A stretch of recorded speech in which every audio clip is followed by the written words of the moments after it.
Hello mga friends! Welcome to another video. Update muli tayo. How was the exchange rate here in Saudi Riyal to Philippine Peso as of January 17, 2024. So malapit na naman mga friends ang sahuran. So para sa mga kababayan natin na nais magpadala ngayong araw na ito at nais malaman kung magkano ang ating update exchange rate, syempre mga friends, through STC pa rin po ito. Magkakaiba po ang palitan ng bawat bangko, pero konti lang po ang difference noon. At least magkakaroon kayo ng idea kung magkano ang ating update exchange rate ngayong araw ng Miyerkules, January 17, 2024. Update natin, 1 real equivalent ng 14.84 pesos. So medyo mataas ng konti ang ating exchange rate ngayon.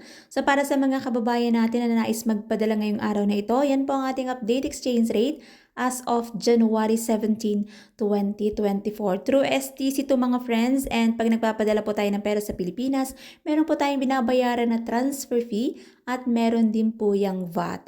Ang lagi ko pa rin paalala para sa bawat isa sa atin na matuto tayong mag-ipon, magtipid at matutong mag-invest. Mahirap ang buhay sa ibang bansa mga friends, pero syempre kailangan natin magtiis at magtiyaga. Kaya matuto tayong mag-ipon para sa ating kinabukasan.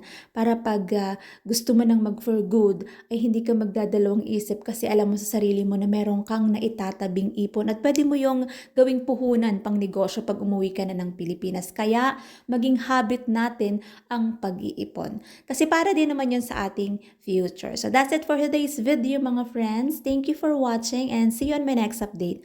God bless everyone. Much love!